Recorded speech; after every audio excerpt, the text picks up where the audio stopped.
Hello and welcome to the first ever episode of the Preston Kelly Show. I'm your host, Preston Kelly, and this is a show covering all things NFL, baseball, college sports, and a little bit of everything sports wise, but we're mainly going to focus on football and baseball.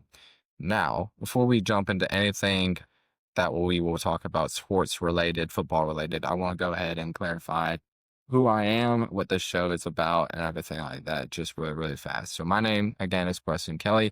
I'm a high school senior, and this is something that I've always wanted to do. I've always wanted to start a sports podcast, and I've always thought of it to be a future career for me talking about sports for whatever that may be.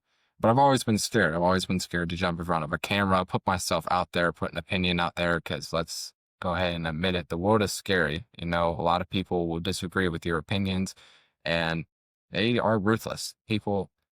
Sports fans in general are just ruthless people. So you really just have to you got to be bold and you can't let them hurt your feelings. So we're just going to go out here and we're going to have some fun with this thing. And we're just going to just see what we can do with this thing. This is all just for fun, but we'll see where this podcast goes. But a little bit more about me in the sports related world. I mentioned that we'll talk a little bit about football and baseball and college stuff. Right out the gate, I'll clarify NFL. I'm a Washington fan, baseball. I'm also a Washington National fan. And then college sports, I love UNC. I'm from North Carolina, so I love everything North Carolina related and all that other stuff. And then for other context, basketball, love the Warriors. And then hockey, I'm wearing a Carolina Hurricanes hat right now. But as I mentioned before, this show is mainly going to cover NFL, MLB, and college sports related content. But I want to jump straight into the NFL. The NFL season is right around the corner. Literally next Thursday, at the time that this episode will come out, is the start of the NFL season. The NFL season kicks off between the Philadelphia Eagles playing against the Dallas Cowboys. The Eagles, of course, are the defending Super Bowl champions. So that will kick off the first week of football season.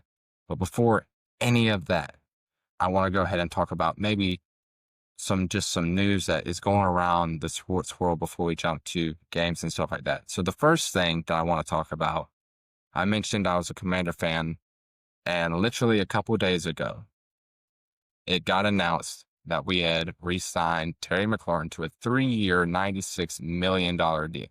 Now, this has been a thing that has been going on literally all summer, all off-season long.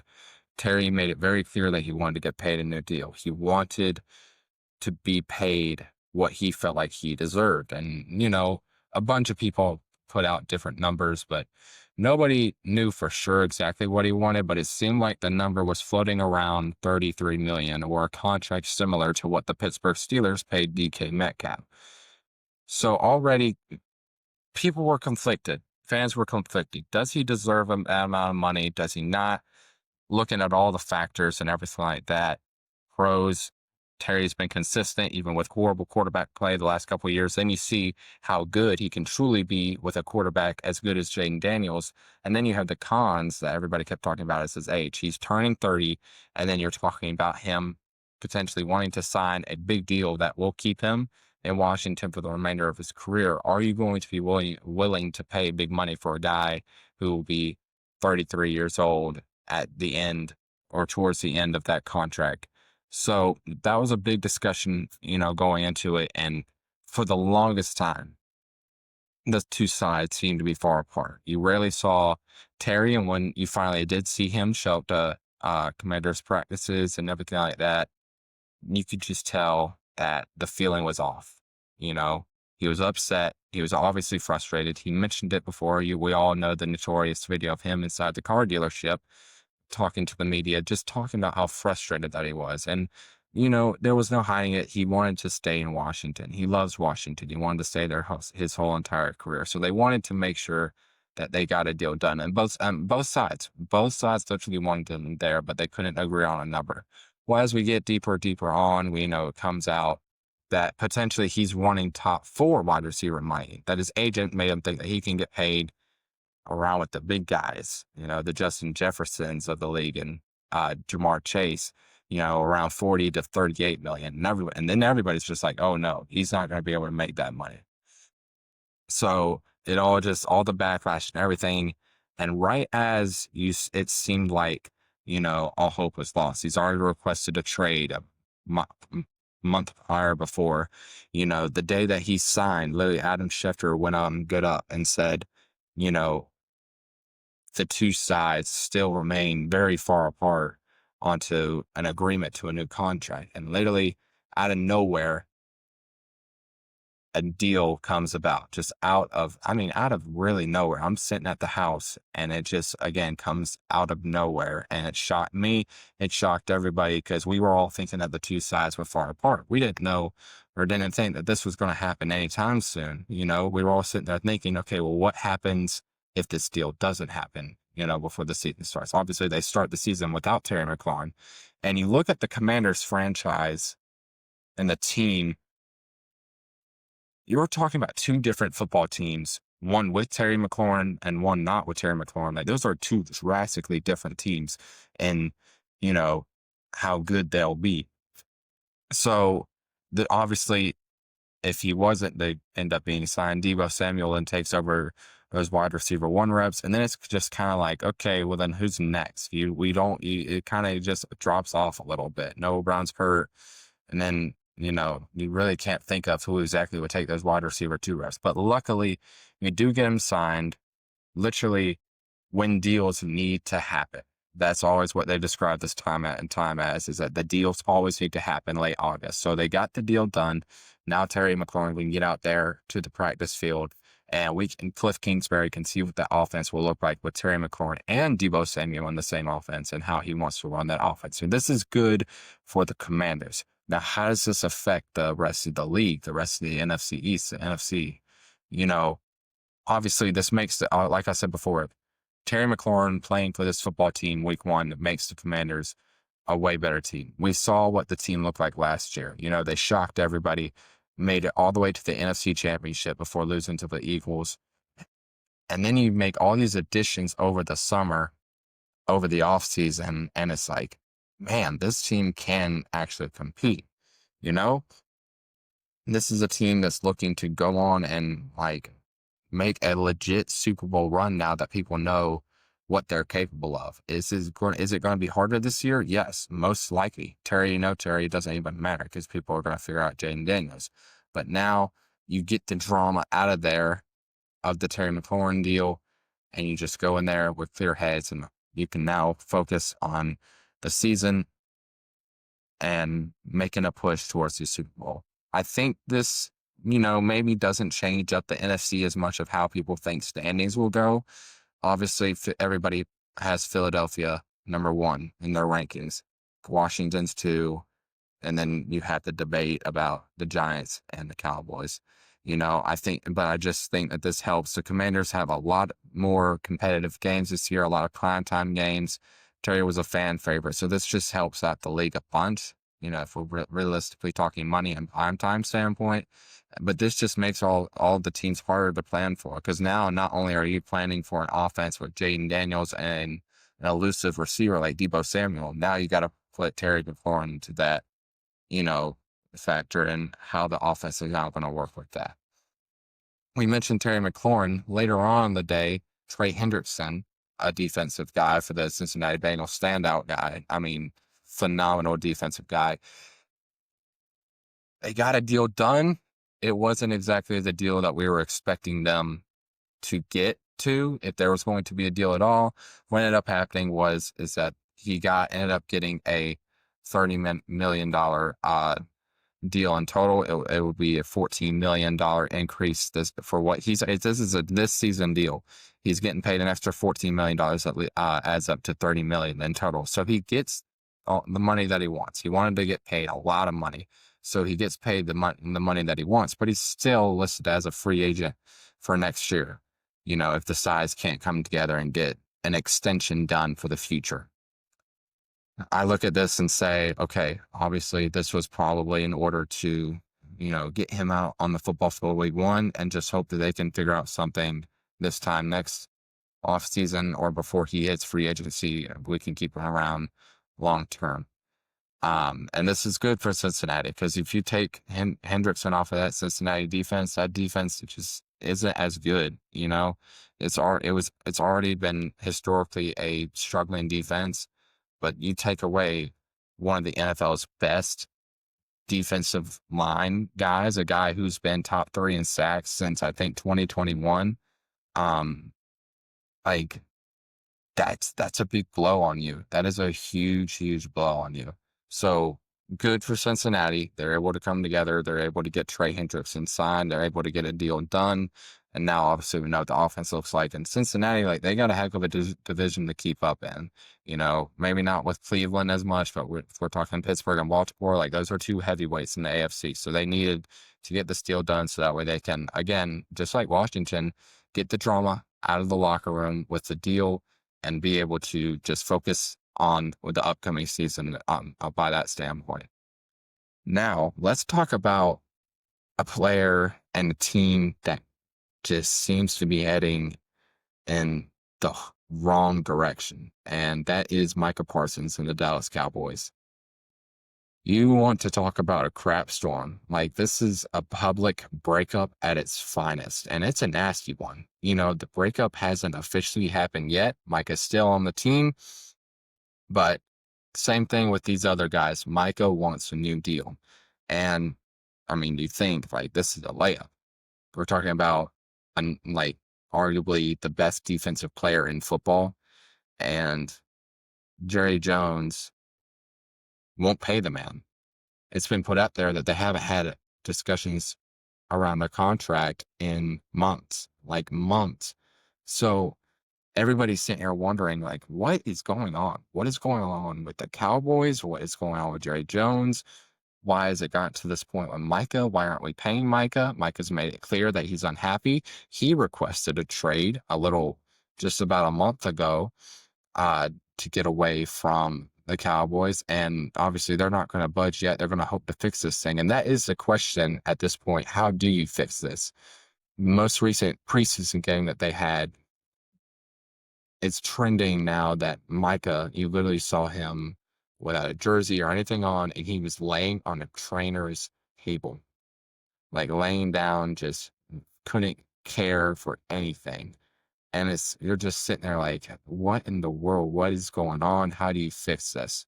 Well, obviously, option A, how do you fix this? Jerry Jones, you know, finds his brain somewhere or pulls his head out of his tail and pays the man. You know, give Micah what he deserves. I get I'm a Washington fan, but I can confidently say Micah Parsons is one of the best players, if not the best defensive players in all the NFL. This is a guy that, without a doubt, you have no hesitation. You pay him right away. But it's gotten to this point to where now, like, it's panic mode. You're pressing the panic button. Like, it's all the way down.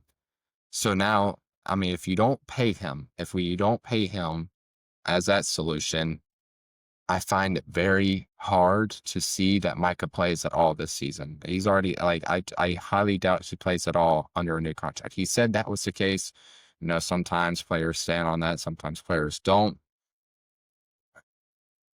I know, I just know for a fact, like, he'll just sit it out. He'll wait, and then by the time next off season comes, he's gone. He's a free agent. He's out the door. He's gone to a new team. And it's anybody's ball game. Right now, you're talking about a trade. Teams obviously calling and asking for a trade. It seems like Jerry Jones has no interest in trading the man, which at least he's smart enough to do that. But I mean, you're still sitting here like, okay, Jerry, like at least like, can we try to attempt to fix things? Like, can we have discussions with Micah? Can we see if there's what he wants and work with him and get to a new deal? But it seems like none of that's going on. So I just don't see how this situation can get fixed in time. I think if there was a new deal to happen, I don't think it happens right now or as of um, the week before the season starts. I think will be a few weeks in, maybe before we see progress. Because here's what I think will happen: the Dallas Cowboys are going to start their season, and they're not going to be that great on defense, and they're not going to be playing good football. And Jerry's going to finally realize, like, oh, I need 11 on the football team, like, or on the football field now. So just out of nowhere, in Jerry Jones' typical fashion, just gives the guy a fat paycheck and saying, all right, You can come play for us now. So if you were to ask me if I do think the deal gets done, I think so. I think deep down Micah does want to stay in Dallas, but he's made it clear, as I think anybody would, if you don't want me here, trade me. I mean, that's what you're making it seem like. If you're not trying, if you're not, yeah, if you're not making an effort to fix the situation that we have going on, why keep me around here? Why just let me just hang around, and do nothing if you're not going to attempt to fix this and give me the money that I deserve? So I think that either just Jerry needs to fix this now, get him out there, or honestly, I think Michael will just hold out and he'll figure out his next destination next offseason when he's able to choose whoever, is smart enough to give him a deal that deserves and that he deserves. I would love him to that situation to happen. This helps for this year. It helps Dallas be a worse team on defense and to not be a good game and not be much of a struggle as it seems to always be whenever we play Dallas, whether we're good or they're good or we're bad, they're bad, whatever the case is. That immediately is huge for us. And if we're thinking about the future here, I would definitely put us in the conversation to land Micah. And I'm not just saying that because I'm a Washington fan. Dan Quinn is the head coach of the Commanders. Dan Quinn used to be Micah's defensive coordinator, and Micah has made it very clear he is a Dan Quinn guy. He loves playing for Dan Quinn. The couple seasons that he got to play for Dan Quinn, he won the Defensive Rookie of the Year, and he's came up and been in the top 3 for Defensive Player of the Year multiple times. So you got to think there is a realistic, possibility that he joins Washington next offseason. Because I think if Jerry was to trade him, which I highly doubt he does, obviously he's not going to trade in division. So I would just immediately rule out us. So that's why I do hope that Micah holds out. We don't see 11 on the football field. But if I'm thinking from a fan standpoint and just what's good for football, you give Micah Parsons some money that he deserves. You do that right away, no doubt. You give him the money that he deserves because at the end of the day, he is Micah Parsons. So no matter what team he plays for, he needs to get the money that he deserves for as good as he is. But that's enough about contract stuff. I'm going to talk a little bit about college football now. So the date that I'm recording this, today's a Wednesday. Week 1 of college football officially kicks off tomorrow, Thursday, the 28th of August. And there are a few games that'll be on and that'll be playing. But the one game in particular that I want to talk about, because it means a lot to me and my family, is the ECU versus NC State game. This is at NC State. This is a rematch of the bowl game that they played against each other. I can't remember off the top of my head what bowl game it was. But they played against each other in a bowl game last season. ECU came back to win that game. They beat State. This is a big game. My dad and my brother are both State fans. My papa's an ECU fan. So this is this is a rivalry game. Week 1, this is a big game. There's a lot of discussion centered around Dave Dorian's role and future with the team. A lot of people, including myself, has said that his position as head coach all depends on this game. Let me rephrase that. Maybe not exactly this game, in my opinion. If I was the general manager of that team or the guy who, decides whether or not Dave Dorian stays or he goes, it's all in this game. It's all based on how you perform this game. But realistically, nonetheless, I think this season will determine what the future holds for Dave Dorian. I try not to be biased or to seem biased whenever I talk about NC State or anybody else, with me being a UNC fan. But realistically, I do think that if State underperforms the slightest, which I think already they aren't going to be a great football team, I do think Dave Dorian, gets his bags and he's going to be looking for a new program. And, that's not me trying to talk crap about Dave Dorian. I personally think Dave Dorian is one of the best coaches in college football. I really do. I think that what he has done at NC State has been great. And part of me, if I'm being completely honest, last season was hoping that, based on how that bowl game ended, that he got fired because Mac Brown was on his way out the door at UNC. And I was hoping that Carolina went and got Dave Dorian. Obviously, we got Bill Belichick, and I'm very much happy about that too. But, I really did. I really would want Dave Dorian as the coach of my football team. And if he is done with State after this year, he's going to go to a different program and he's going to just do the same thing. He's going to pick up where he left off and he's going to turn that program around and he's going to get that program on the right track because that's just what Dave Dorian does. That's the type of coach that he is. He's a motivator. His players obviously love him, but he's just struggled to put together, solid seasons. And have a realistic chance at, making a good run towards either a really, really good bowl game, ACC championship, or, now you talk about the 12-team college football playoff, all of a sudden, a lot of teams, seem to be able to make this college football playoff, not just the same 4 teams that would make it every single year. So, if I were to guess right now, I do think Dave Dorian will be done after this year because I just simply don't think that NC State team is that great.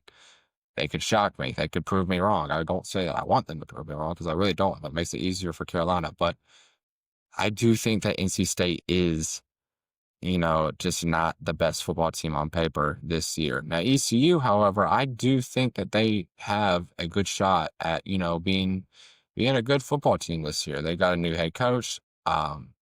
They've put together a pretty good team, and obviously you see all the predictions and everything, and everybody seems to be getting behind ECU a little bit.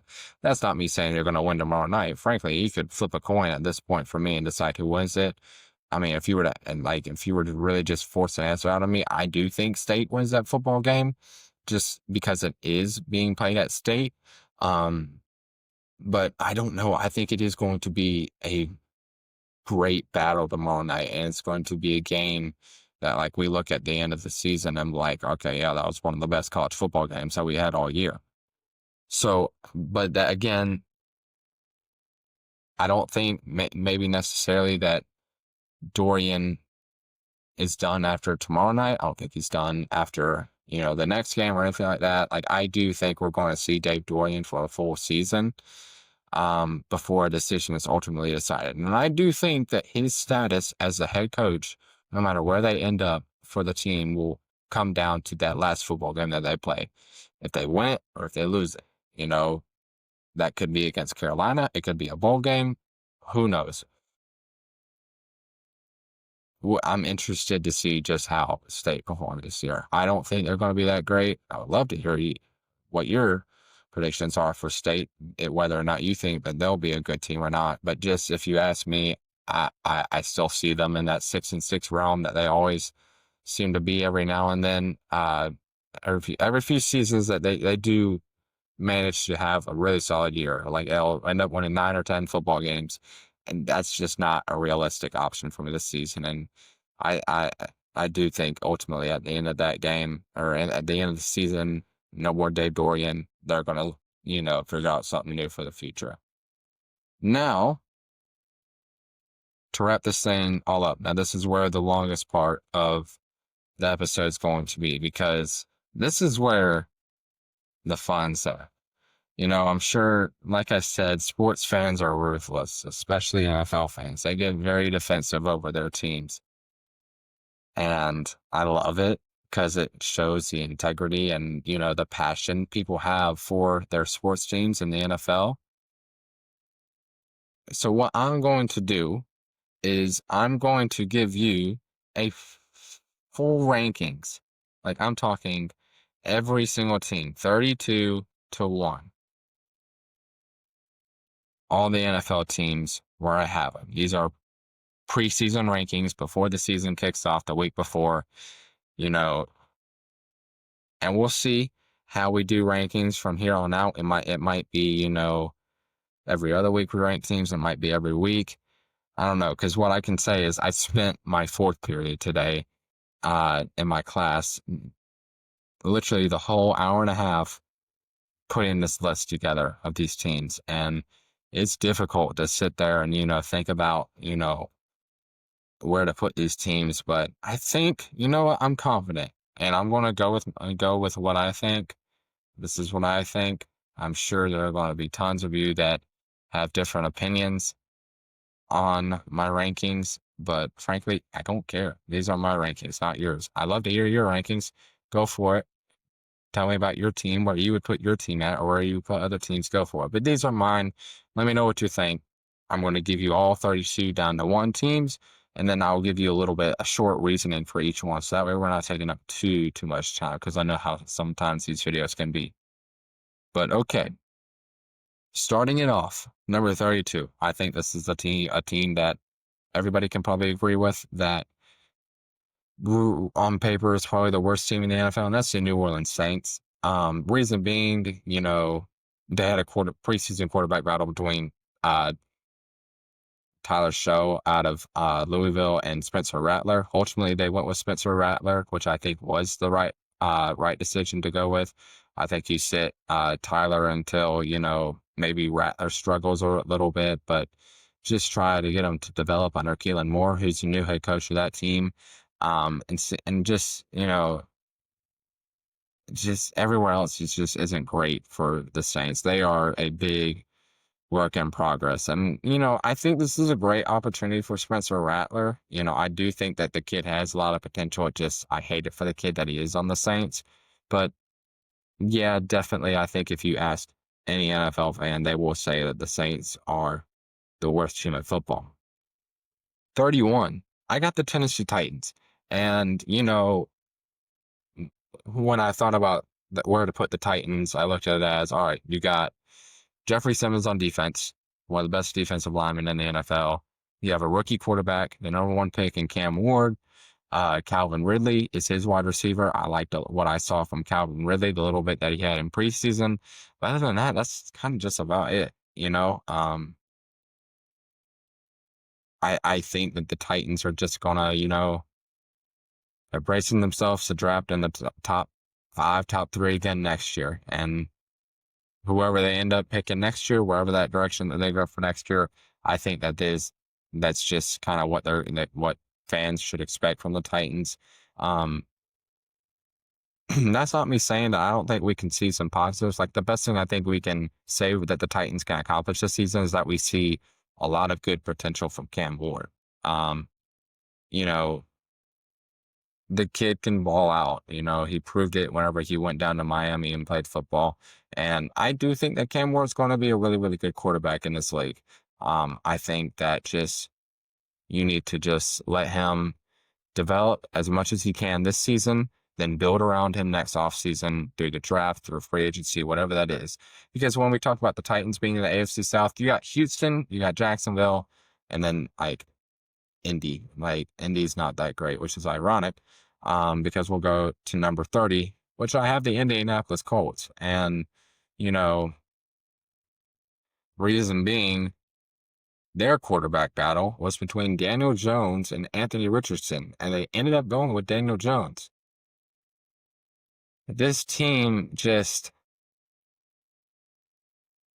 it's not great. It's not going to be great. The Anthony Richardson experiment has seemingly failed. This team needs to tank and trade away assets and prepare to take a bona fide starting quarterback in next year's draft, whoever that quarterback ends up being. But now they've shown that they have no confidence in Anthony Richardson, because now Daniel Jones is starting quarterback of this team. For all we know, Daniel Jones could ball out, but I highly doubt that happens. So, and you look at this team on paper, it's just not a great football team. This is a team that needs to sell. It needs to sell as much assets that they can get rid of and just build for the future. Because this is a team that just, again, needs to be scrapped down all the way down to the insides of the walls. Like, this team needs a complete rebuild. And I think that that's what we're going to get after this season. So Indy fans just don't expect a lot from the Colts. Number 29, I've got the Cleveland Browns. They got arguably the best defensive player in football, Myles Garrett, on defense. And then that's about it. they ended up going with Joe Flacco as their starting quarterback. I think again that was the right decision. The biggest thing that we were talking about Cleveland going into the season, who's going to be quarterback two? You have Dylan Gabriel and you have Shador Sanders. Kenny Pickett gets traded to Vegas, so that's your quarterback room. Joe Flacco's the starter, and then the quarterback battle for QB2 was won by Dylan Gabriel. Gabriel is quarterback two. Sanders is quarterback three. I love what I saw from both guys, Dylan Gabriel and Shador Sanders. I think that they both had a bunch of, bright moments in their preseason games that they played. Obviously Sanders is going to get a lot of the attention considering who his daddy is, but at the same time, like, people don't need to forget who Dylan Gabriel is. Dylan Gabriel almost it was a Heisman finalist last year at Oregon. He led them to be one of the best teams in college football. This guy can play, and I'm interested to see eventually when that switches, if they do switch between Flacco and Gabriel. And realistically, I don't know if we do see a switch. If Flacco's playing good, this doesn't mean that they have to win ball games, but if he's playing, decent, I think he's going to play a lot of the season. Obviously when they get to that point to where they're just like out of it, we're going to see probably both quarterbacks get some playing time. But for right now, we saw what Joe Flacco can do in a Cleveland Brown offense. They brought him in a couple years ago, whenever the injury to Deshaun Watson happened, and they just took off. They became a playoff team with Joe Flacco, and he can work in an offense. Like, we're talking about a quarterback that's 40 years old, like, and he still, was playing really, really good as a starter for Cleveland. Was a backup last year in Indy, after the year in Cleveland, and then now you got him back in Cleveland, back under that Stefanski team. So now I would love to see how he plays. And again, I think that he's going to be the quarterback for this team for a good chunk of the season before we even see Gabriel or Shore Sanders. Number 28, I got the New York Jets. So Jets have a new head coach. They got Aaron Glenn. He was the defensive coordinator for the Lions last season. And the Jets have been known to, typically have a pretty good defense. I do think that again they're going to have a solid defense this year. The biggest question is that offense. You have Garrett Wilson, you've got Justin Fields as your starting quarterback, and that obviously again is probably the biggest question for the offense is how is he going to play? We saw him last year in Pittsburgh, and he played really well with the Steelers. He was the starter until Russell Wilson was healthy. And as soon as Russ was healthy, they put Russ in, and Russ played great too until kind of the collapse happened with Pittsburgh at the end of the year. But again, he looked great in Pittsburgh. We saw a bunch of flashes when he was with Chicago. I mean, the kid can play. So now the question is, like, how is he going to play as a bona fide starter now? Like, in Fields, you've been handed back the rock and the keys to the city. This is your football team. This is your offense. And I'm a big Justin Fields believer. I love Justin Fields, and I really do hope that he succeeds. Just play for the Jets. That team's cursed. I don't care what anybody says. That team is cursed. And I really do think that,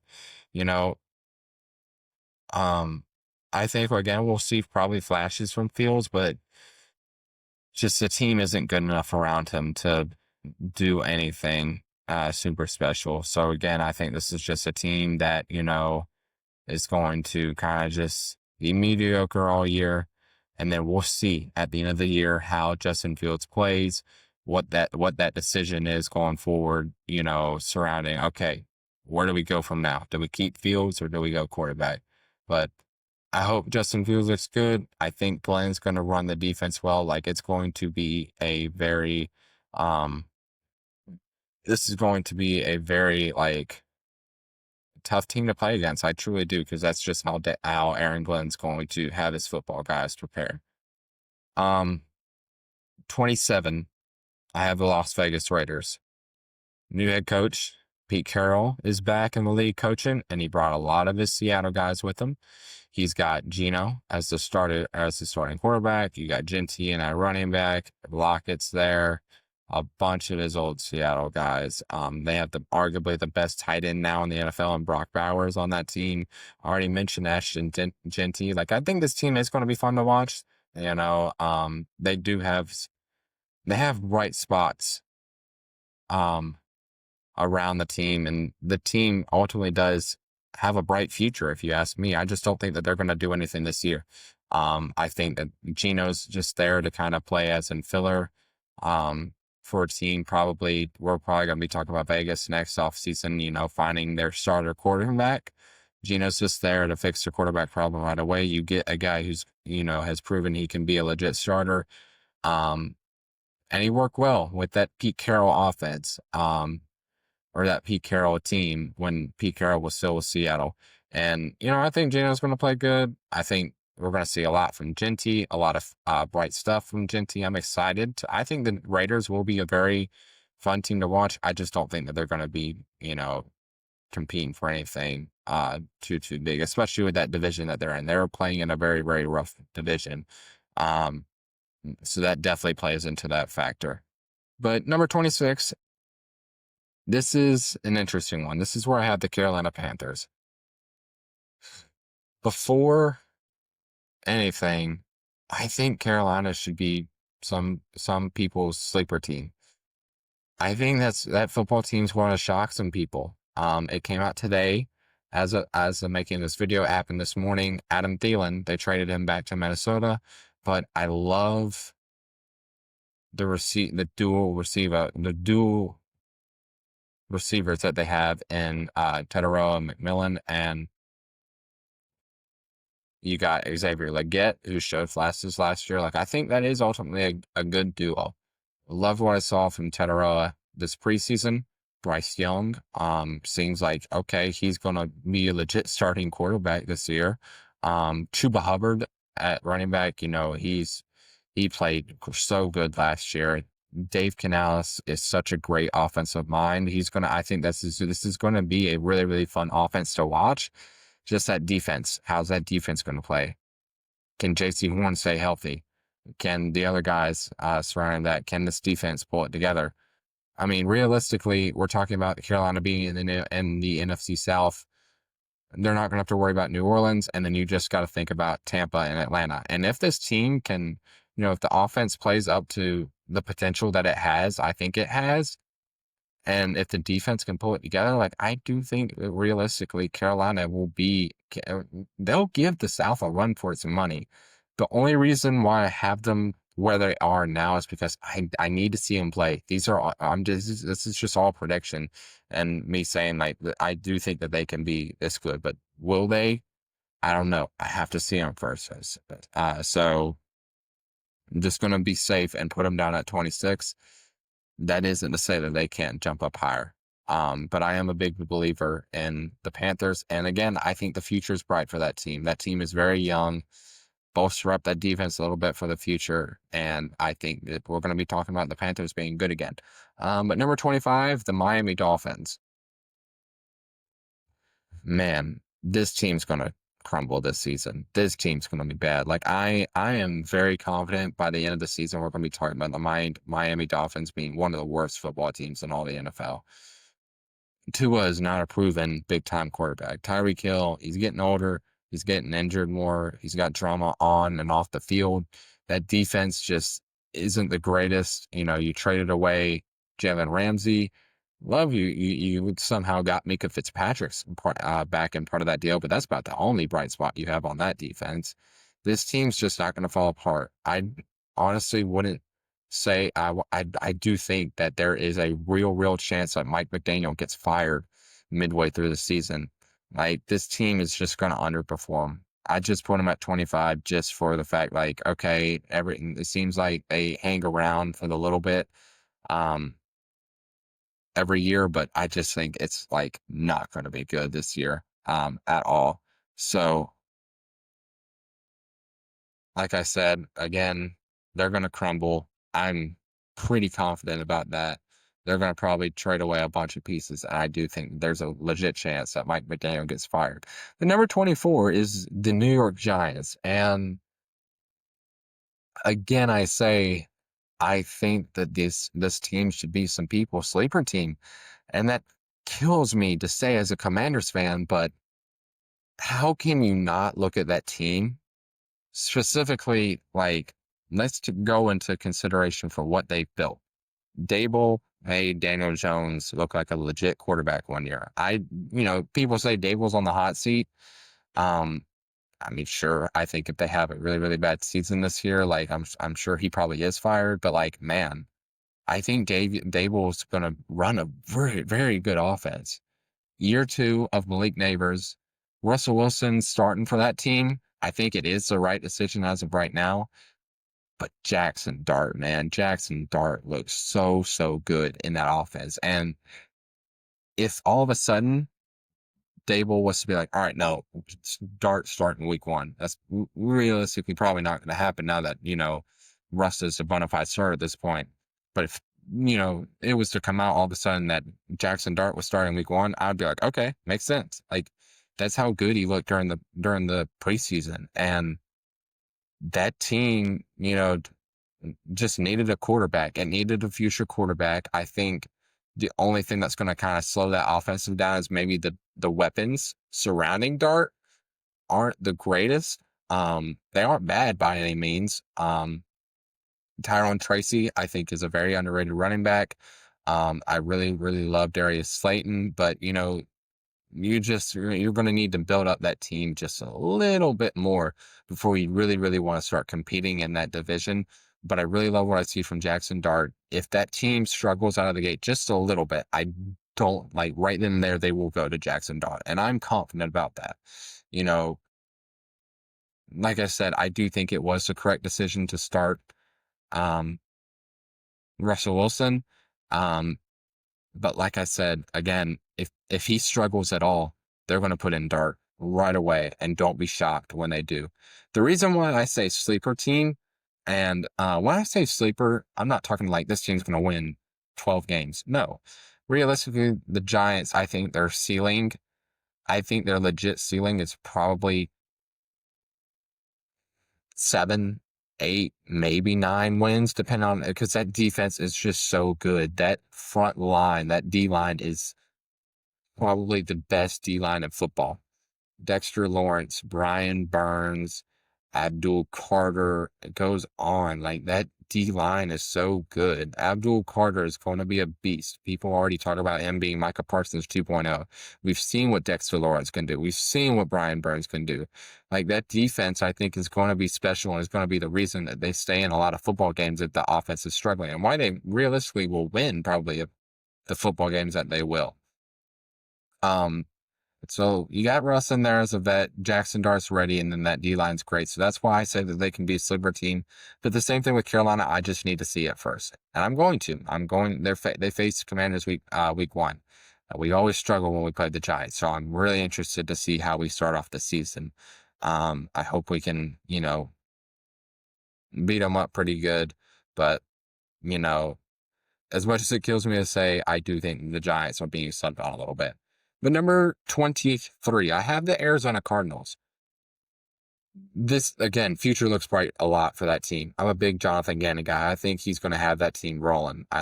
His defense is going to be better, is going to be a lot better this season than it was last season. They're going to be playing as a bunch of beasts. Like, they're going to come prepared. It's going to be a very disciplined team. Call me crazy, I'm a Kyler Murray believer. I really am. I enjoy watching Kyler Murray play. We get year 2 of Marvin Harrison. James Conner just seems to be a bruiser running back year after year. The team realistically, isn't, a playoff team yet. But we saw a bunch of bright spots last year for the Cardinals early on to the season. And I think that they got better. And I think, this team's going to give some other NFC and just teams in general hard times to win football games. I still think that they're not going to, obviously end up being one of the better teams in the NFC, but they're still going to be a tough opponent to play. And that's why I have them at 23. We'll go ahead and go to number 22. This is where I've got Dallas. And Dallas was tricky because I have him at 2022. I have it written down because you need Micah Parsons. If you want to compete at all, that's how much Micah means to this football team. You need Micah Parsons out there. You know, you take him away, that defense automatically becomes far, far worse than it is with him on the field. The offense, I think the offense is, I think it's going to be a solid offense. You're getting a healthy Dak. Ryan Scottemeyer, the new head coach, was Dak's obviously OC in that 2023 year, where he led the league in passing. CeeDee Lamb was second in receiving yards. You know, you have Jake Ferguson, who was top 10 in receiving yards at tight end. He just got paid a new deal. And then, oh yeah, they traded for George Pickens. Like, the offense is going to be pretty good, probably. I think the only like kind of concern I have with that team is the O line, but you know, I think that they can adapt pretty well to it. I think the offense is just going to be good. It's just going to be a defense, and the drama with Micah is certainly going to weigh on that team, um, and how they go out there and their emotions on the field and everything. Because that team really loves Micah, the guys love him.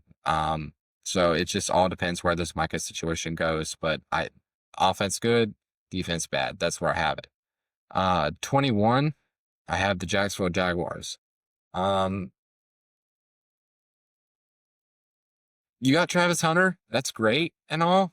And you can play both ways. Brian Thomas, he was so good last year, kind of shocked a lot of people with how good he played in his rookie year. Trevor Lawrence, we'll see. Like, I'm hoping that he plays better with the talent that he has around him. Travis Etienne needs to get back on track. That team, it's in the AFC South. I'm not gonna fight it. Obviously, you're playing the Titans and the Colts twice a year.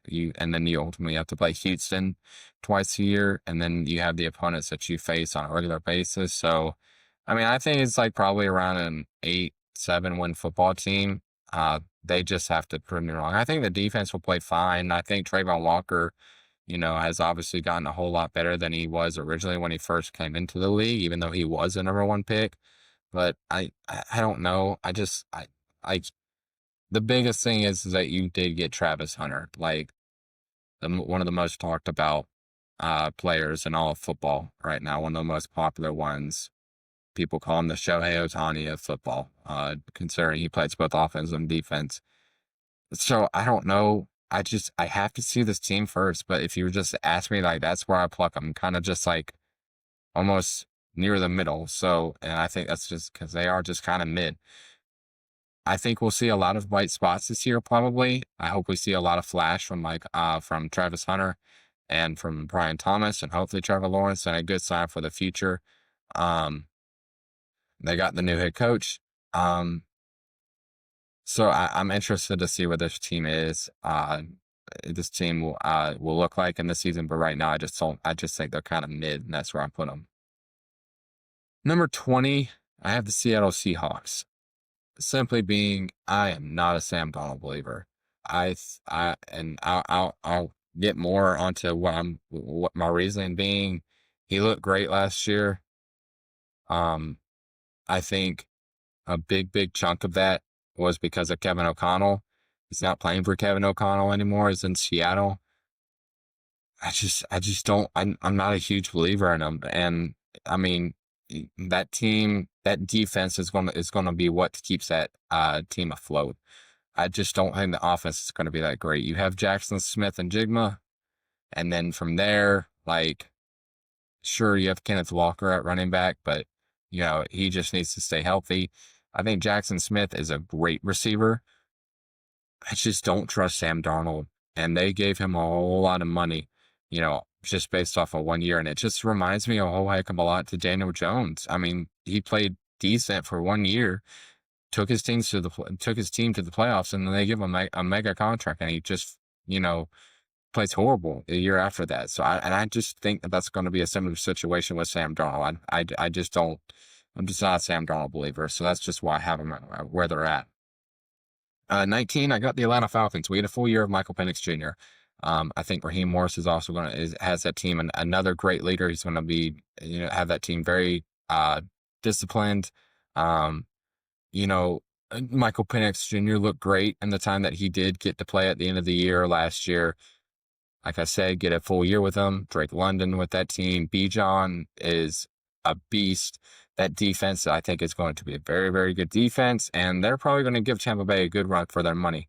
Kind of the same thing with a lot of these other teams. I just need to see them first. I need to see what a full season of Michael Penix Jr. looks like, and you know, does he still have that same flash every single game for a full season compared to the few games that he played at the end of last season? But if you were to ask me right now, I think they're a solid football team.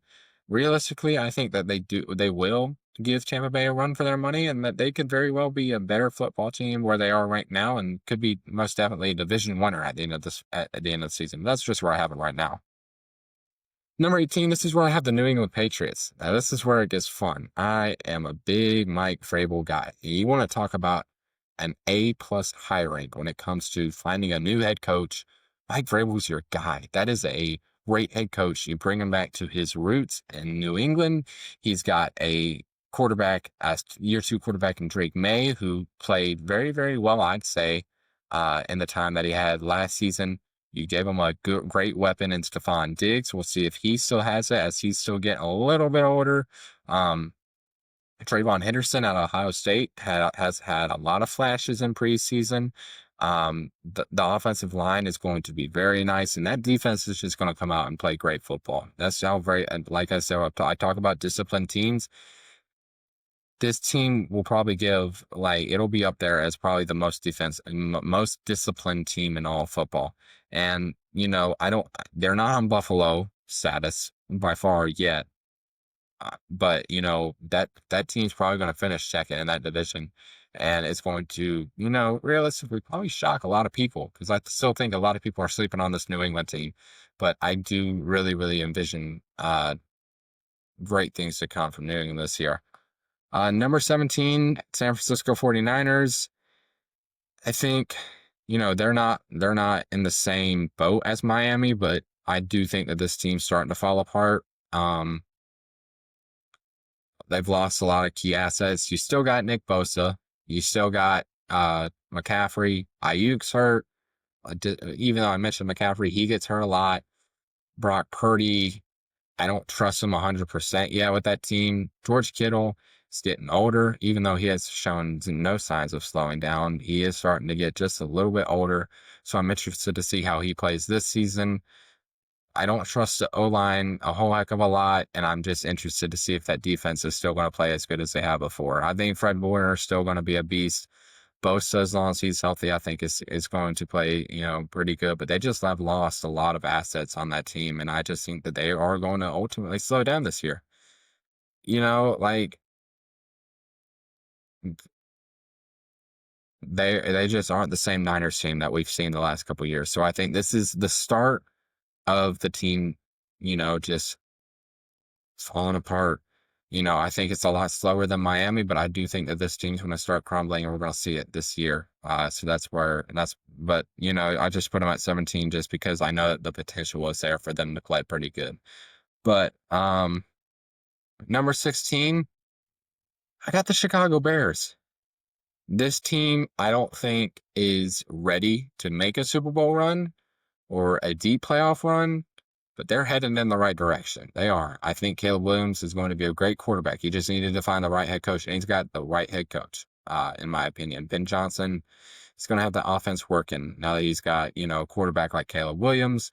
You got DJ Moore as one of the wide receivers. I think Cole Kmet is a great wide receiver. You also have Colson Loveland, who played at Michigan. I think he is a very, very talented tight end. That offensive line is great. I think the defense is going to show a lot of good signs this season. I think they're going to take a big step forward into going to be, a threat in the NFC. And they talk about a team that plays in a hard division. They play in a very hard division. I think it probably might be the best division in all of football. So I'm interested to see what the Bears look like this season. but I think they're going to take a huge step in the right direction. Playoffs, I don't know. Maybe, maybe not. I think there's definitely a shot. It just all depends on what Minnesota and Green Bay look like.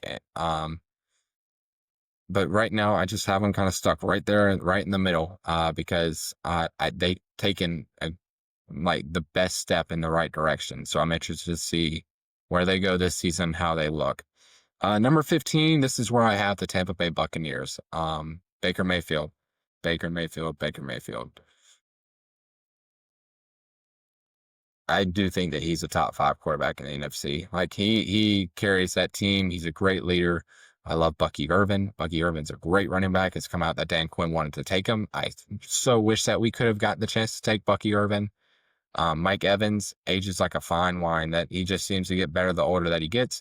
You're getting Chris Godwin back from his injury last year. I'm hoping Chris Godwin plays great. He's going to be healthy week 1. Got off the PUP list. He's going to be playing week 1. Tristan Wirfs is going to be playing week 1. So I hope those guys are able to, jump back and play good football. And then you also got Ibuka from Ohio State. I think he's going to shock a lot of people. That's a very, very talented wide receiver. Another guy that I was hoping Washington would get their hands on in this year's draft. But I think he's got a great quarterback. That defense is, I'm interested to see how that defense plays. I think it's going to end up being, again, a solid defense. I think they're the division winners as of right now, as long as they play, Tampa Bay football, what we expect from them. But we'll see. I think that offense is just going to be really, really fun to watch, though. Number 14, this is where I have Houston. The only question I have going to the season is, does Stroud have enough to compete? Obviously, I think they're obviously the best team in the AFC South. Just we're talking about them wanting to make a deep playoff push. Do they have enough to go do that? Stroud's great. Nico Collins is amazing. The defense is going to be good with Stingley, Danielle Hunter, Will Anderson. Like that team's got a lot of bright spots and everything. And obviously they are a playoff team. I just don't know if they have enough yet to go make a playoff push. They lost Diggs after trading for him. He obviously went down with injury last year. I hope that they can make a great push. You're entering year 3 of CJ Stroud. Yes, technically he did have a kind of the sophomore slump that people talk about last year, but he still won a football game. He beat the Chargers. And I do think that they win that division. I just don't know if they have enough to make that deep playoff push that we're waiting for them to make in the future. But number 13, this is where I have the Minnesota Vikings. The biggest question for them is, what does J.J. McCarthy look like in that offense? And we've seen people talk about how he looks phenomenal. And people always describe Kevin O'Connell as a quarterback whisperer. We've seen what he did with Kirk Cousins. We've seen what he's done with Sam Darnold and how good Sam Darnold looked this year. Now you have J.J. McCarthy, who's technically entering his 2nd year, but this is his real first year. Got hurt last year, missed all season last year. Entering this year, you have Justin Jefferson. You will have Jordan Addison, who's out the first few games of the season with his suspension. And now you have Adam Thielen, who you just traded for. You have Hawkinson at the tight end spot. That defense is getting a lot better. It's better than these Minnesota defenses in the past. So I do think that Minnesota is going to be probably a decent football team. It's just going to be the classic Minnesota thing. Are they going to play great in the regular season, go out there, win 12, 13 games in the regular season, and then just flop in the playoffs? I don't know. I hope they play great. I'm a big J.J. McCarthy guy, and I do think that he's going to play really, really well in that offense. And I think Kevin O'Connell is going to get him right. He's a great mind. He's an amazing offensive mind, and I really do expect a lot of good things from that Minnesota team.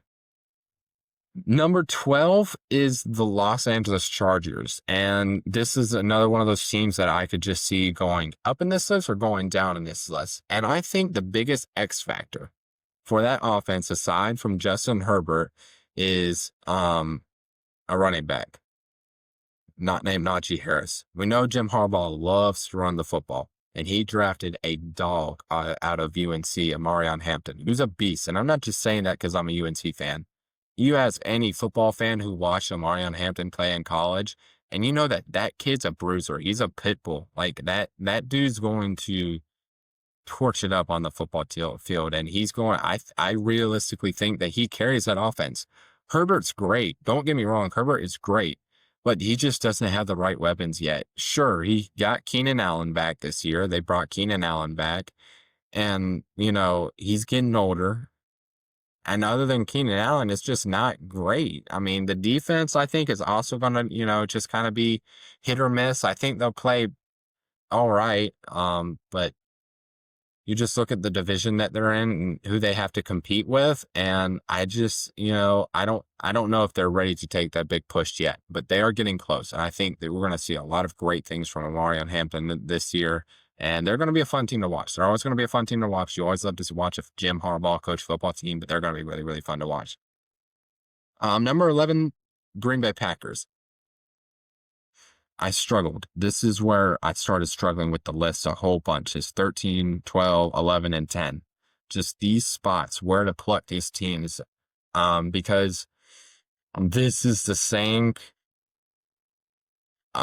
question mark that I have with CJ Stroud for Jordan Love. And that's like, do you have enough?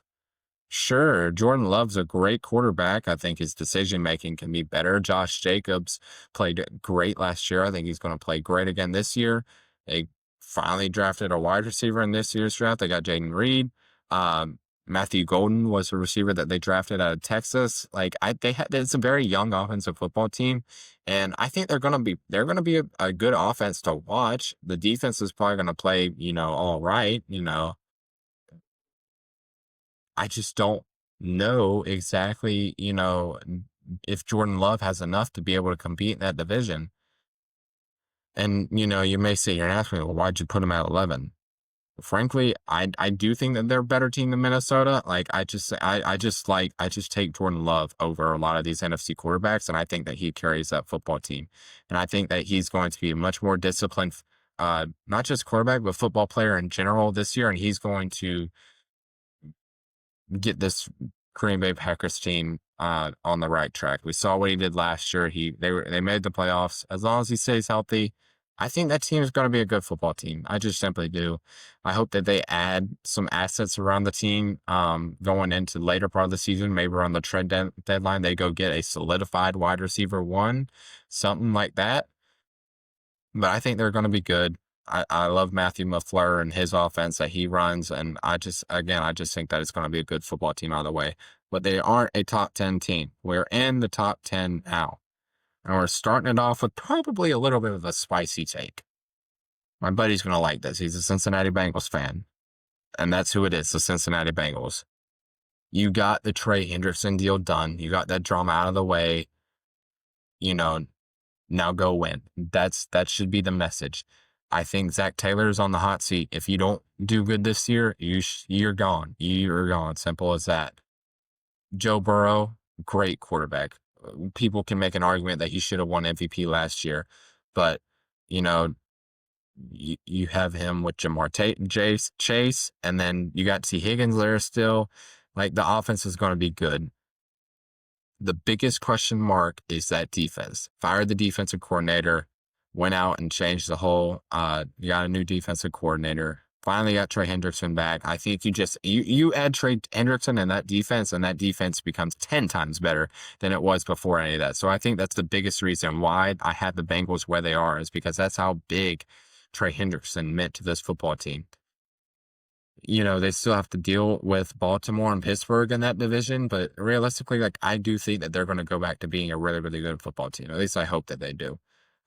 Because I'm a big believer in Joe Burrow and what you can do for that offense.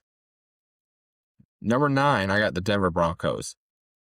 This team showed what the futures looks like last year. They have their bona fide starter in Bo Nix. Sean Payton is going to have that defense great. We're talking about probably one of the best defenses in the NFL. People don't realize how good that Denver Broncos defense is. I'm telling you, watch that defense this season. Pittsburgh and Denver, I think, are 1 and 2 in defense right now. You got the reigning defensive player of the year, Pat Surtain, on that defense, and then guys like Zach Allen. You got Hufanga from the safety from San Francisco. You brought him over in free agency. And then again, on the offensive side, You have Bo Nix, who played great last year.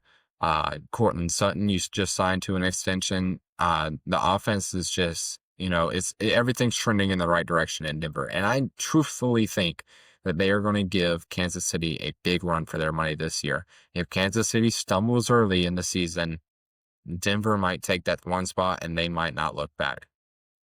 But I don't have them over Kansas City yet. Number 8 is the Pittsburgh Steelers. Now, I think the biggest concern is, what does Aaron Rodgers look like in 2025? He's 41 years old. Mother Nature or Mother Time is going to take its toll eventually. And, Aaron Rodgers has always been a great quarterback. There's no debating that. He's a great passer. And now you've kind of stuck him on that offense where I think he doesn't have to do too terribly much, aside from being the great passer that we know him as. Put him with DK. That's a great pairing, in my opinion. And then you kind of just, I think the offense isn't going to be the bright spot about that team. That's the thing. I think that defense, I think, is the best defense in the NFL. I mean, you just look and they have pieces literally everywhere. You traded for Jalen Ramsey. You didn't trade for, but you signed Darius Slay. You got Patrick Queen. You signed TJ Watt to the mega deal. Can we get Cam Hayward back? He's still wanting a new deal as well. If you bring him back, again, he's a guy that's just also seems to play better as he gets older. But that defense is probably the best defense in the NFL, and that team's nasty. And you know how Mike Tomlin teams always go. They always make the playoffs. And I think that's just what's going to happen with this team. They're going to they're going to be the hardest team for Baltimore to face in that division. And, it's going to be a scrappy division battle all the way up until the end. But I do think Baltimore is better than Pittsburgh. Number 7 is where I have the Los Angeles Rams. And, I think a lot of people will be like, wow, that high? Yeah. I mean, shoot, look, Matthew Stafford is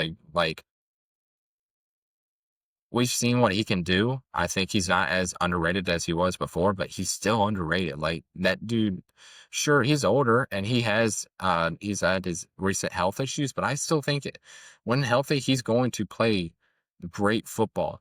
And you trade away Cooper Kupp to Seattle, who I forgot to mention when I was talking about Seattle, but Cooper Kupp has obviously been hurt more recently. He struggles to stay on the field, so you get him out off of that team.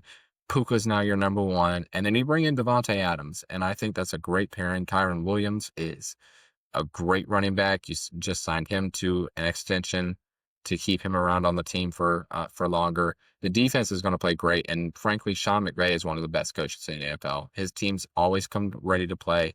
I realistically think that they're going to have no trouble winning that division, and we're going to be talking. They're going to make a deep playoff push. I'm going ahead and putting that out there now. Like, I think they're going to do the right things, get some good value in at the trade deadline. I think they've built up the team nice for what they have to deal with in the regular season, and they're going to be a good football team. They always seem to be, and I just think they're going to continue to play, typically how the Rams do.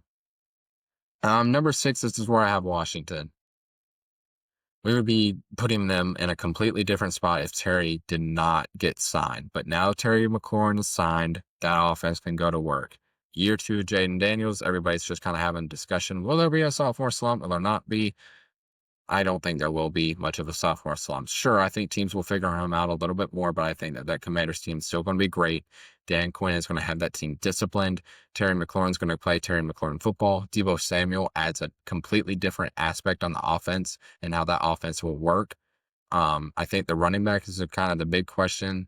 Bill, run RB1 Bill. Bill Crosby-Merritt, he's seemingly taking most of the running back once downs and stuff, snaps. I don't know if he's going to be the running back 1. You still got Austin Eckler. You traded Brian Robinson to San Francisco. I'm interested to see how they look in the running game in that aspect. But even then, Jaden Daniels is not afraid to run the football. I think Debo will be effective in the run game as well. I think it's going to be a very much pass-heavy offense with your weapons. Like I said, Terry, Debo, and Ertz, guys like that. And then that defense, sure, the guys on the defense are older, they can still play. Bobby Wagner showed that he's still one of the best linebackers in football last year. Frankie Louvu came from out of nowhere. I knew he was a great football player. He's one of the most underrated players in football. Dan brings him to Washington. He lights it up. I think he's just going to be better this year. You get a healthy Lattimore going to this year, and he gets to know that defense more. Trey Amos is the rookie at Ole Miss. I think that he's got a heck of a lot of potential. And Mikey Sainristil is such a great defensive back, such an underrated pick from last year, a steal at that. And then you add the veteran presence of Von Miller onto that defense. You still got Daron Payne on that defensive line. Like, I think the defense is going to play pretty good. And I think they are going to give Philly a big run for their money. And as long as there's not too much of a regression from Jaden Daniels, which I highly doubt there will be, this team's going to be a top 6 team in the NFL. But now on to the top 5. This is where I have the Kansas City Chiefs. Kansas City, simply, I just can't doubt Mahomes. I never will doubt that guy. I just think that the biggest thing will be, if they struggle early, it will be because it's without Rashee Rice. He just accepted a 6 weeks suspension for his DUI case.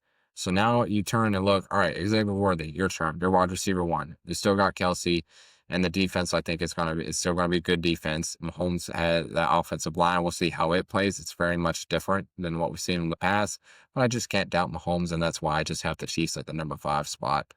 Number 4, this is where I have Buffalo. Josh Allen's great. We've seen what he does on his own. We saw what he did with the team last year. I just think that he still needs a bona fide wide receiver 1. Sure, you traded for Amari Cooper last year, but that didn't seem to help out like a lot. Go out there and get him a superstar at the trade deadline or in the next year's offseason. Like, I still think the Bills are going to be great. They're going to win that division. They're going to be one of the best teams in the AFC. But I think if you really want to establish them as like that team that we look at, like, all right, when we look at the AFC, like, this is the best team in the AFC, they need a wide receiver 1. And the defense is going to come out and play ball. Sean McDermott is going to have them boys coming out right. And, obviously, again, Josh Allen is arguably the best quarterback in football. Like, they're going to be an 11-12 win team when it's all said and done. We'll just see, what they can add as the season goes on. I just do think that the one piece that they are away from a Super Bowl is that wide receiver 1. So that's why I have them at number 4. Number 3 this is where I have the Detroit Lions. I think we're going to see a regression from Detroit, but they're still going to be the Detroit Lions that we've gotten to know them to be the last couple of years. The reason I say that, they have 2 new coordinators, a new offensive coordinator, and a new defensive coordinator. Both their coordinators, Ben Johnson and Aaron Glenn, took coaching spots elsewhere.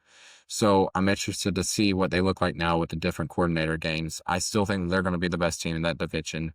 They're going to be one of the best teams in the NFC. That's just how Dan Campbell operates.